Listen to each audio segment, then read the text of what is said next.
Today in this video we will look into the main part working principle application advantage and disadvantage consultation Cochrane boiler. With the help of Cochrane boiler animation what part will be explained. So now let's start with the definition of Cochrane boiler. So, being Cochrane boiler or any boiler, the main component first one is the boiler cell. Okay, that is an outer part of the boiler cell. And this boiler cell is vertical.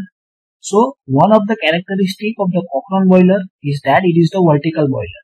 Why it is vertical? Because its cell is vertical. Okay.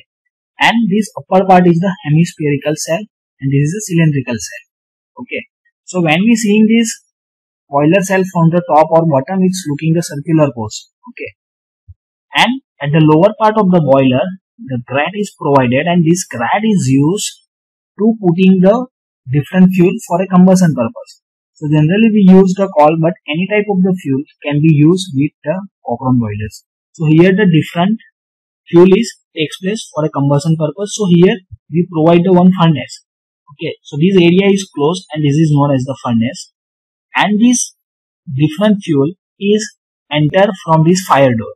Okay, and here the fuel is put in, that is a coal is put in, and oil is also used, wood is also used. That is a different type of the fuel is used with the Cochrane boilers. Okay, and for combustion of this fuel we are required the air as well as the initial spark for its combustion. Okay, and when the combustion of this coal takes place, the remaining part is known as the ash. Okay, so this ash is collected in this ash pit. Okay, and the air is supplied from this lower part of this ash pit. So here the air is come and it's mixed with the coal and we initially provide the spark.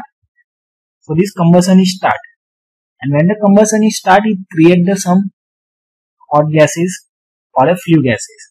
So these flue gases is supplied in the fire tube. Okay, this Cochrane boiler is a one type of the fire tube boiler. Means the fire is inside the boiler. So this here you see that the furnace is inside the boiler, so it is also known as the internally fire boiler. Now this hot gases is supplied to this fire tube by using this flue pipe. Okay, so this is a flue pipe. Here this orange part, it is known as the combustion chambers and it is a fire brick lining. This lining is provided because of the heat is not rejected to the atmosphere. So from this is the combustion chamber, and this combustion chamber there is a different fire tube is connected. So here we see that it is a 4 fire tube. So due to the multiple fire tube, there one of the characteristic of the Cochrane boiler is that it is a multi fire tube. Okay, because more than one tube is used, that's why it is known as the multi fire tube. Okay, so these gases is passing from this tube and the water is surrounding to this tube. Okay, and these flue gases coming out from this fire tube is collected in one smoke box, and this smoke box is connected with the chimney. Okay, and one door is provided on the smoke box for to easily cleaning off the smoke box.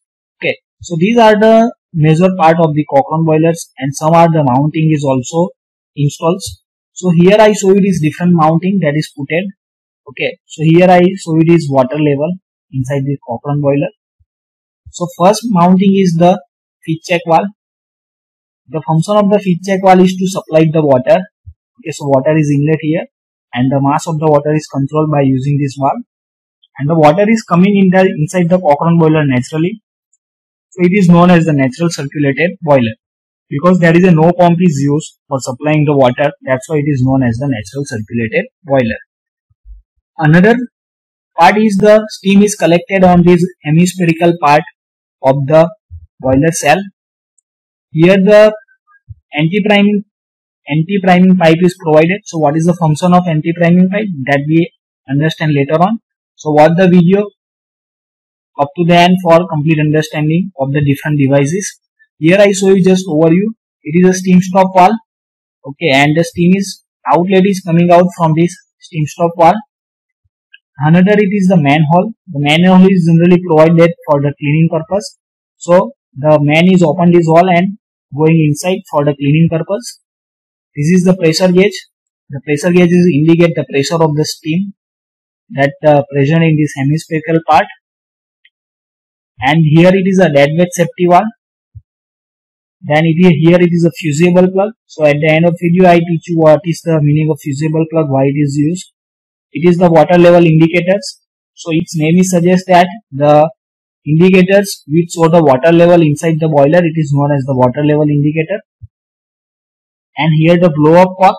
The blow up cock is generally used to emptying this boiler cell from the water. Okay, so when we need to cleaning of this boiler, at that time we remove the particular water present inside the boiler cell by opening this blow up cock, and boiler is empty and the man is going inside from this manhole for inspection, either for a cleaning purpose.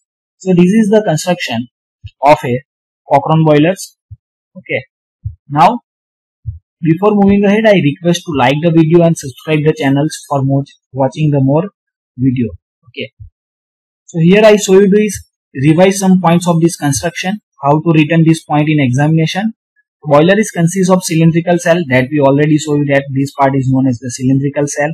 Hemispherical firebox, this is the hemispherical firebox is here, and these are the 4 fire tubes, and this is the chimney. The top of the cell having hemispherical shape crown as shown in this figure. Here top portion is known as the hemispherical shape, and this hemispherical crown of the boiler give a good strength to withstand the pressure of the steam inside the boiler. Okay, thus this shape is sustain the pressure of a steam. The hemispherical shape of a furnace can withstand high heat, and it's also useful to increase the radiant heat transfer from the furnace to furnace wall. Okay. The grate is placed at the bottom of furnace.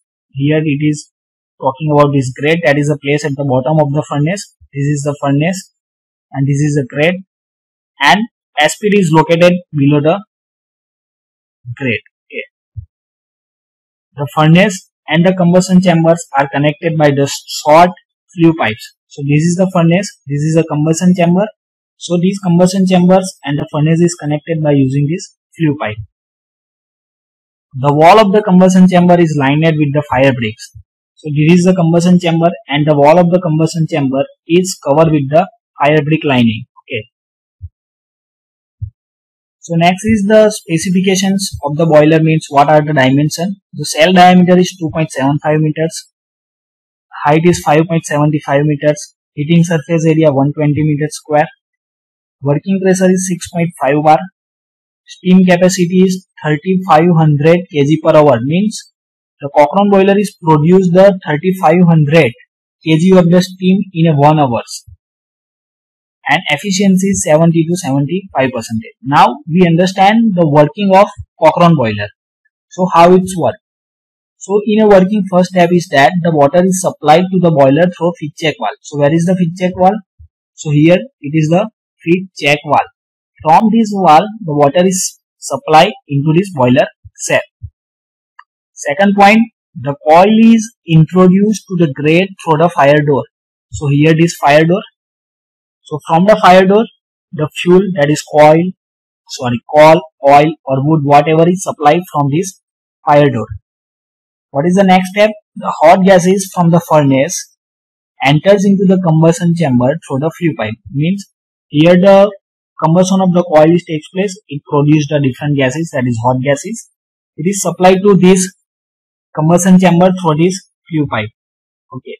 So whatever the gases produced is supplied here, then it is entered into the combustion chamber, and from this combustion chamber these hot gases enter into the horizontal fire tubes.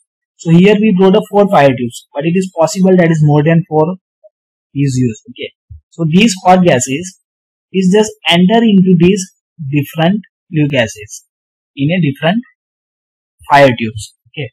Then after, what happen here, that is the heat transfer is takes place from the flue gases. These flue gases temperature is higher, so these flue gases hit this fire tube. Okay. And this fire tube is hit the water, because water is surrounding the tubes. So first of the tube is heated and the tube is hit the water. Okay. The heat transfer takes place from the flue gases passing inside the tube to water surrounding the tubes by the convection heat transfer. The flue gases coming from the fire tube enter into the smoke box.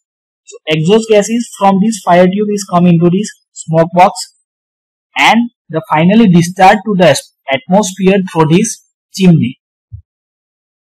The ash form is collected in the ash pit. So when the combustion of the coal takes place, at that time the last part component is known as the ash, and this ash is collected in the ash pit. The steam is collected through the anti-priming pipe on the top of the cell. So here the steam is collected, okay, and in the steam there is a moisture is also present. So this moisture is removed by using this anti-priming pipe, and from this anti-priming pipe the steam is supplied to the steam stop valve, and the steam out is supplied whenever the steam is required.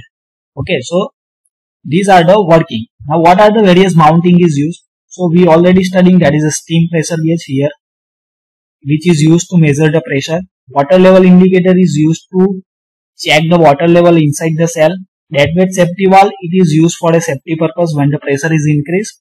Then the dead weight is destroyed and the steam is coming out, and it's avoid the blasting of the boiler. Feed check valve, the feed check valve is supplied the water to the boiler cell. Blow up cork, the blow up cork is used to empty the boiler cell for inspection or a cleaning purpose. Steam stop valve is used to supply the steam whenever it is required.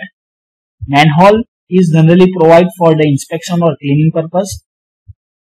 And the damper is used for the controlling the mass flow rate of the air. So it is provided here for a SP for a controlling the mass flow rate of air.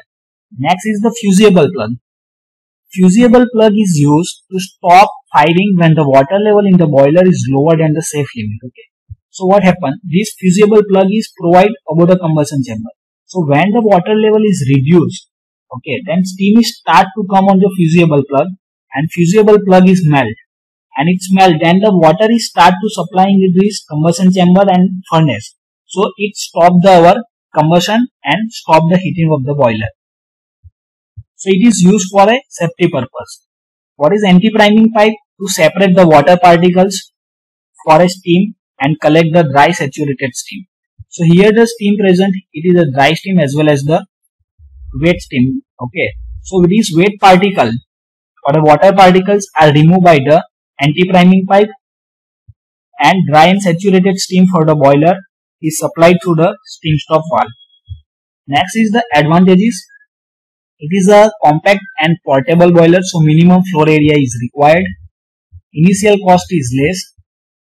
It can be moved and set up radially in a different location easily. So quick and easy installation.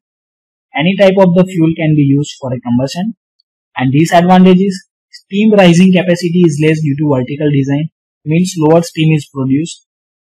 Water along with the steam may be enter in a steam pipe under heavy loads due to the small steam space.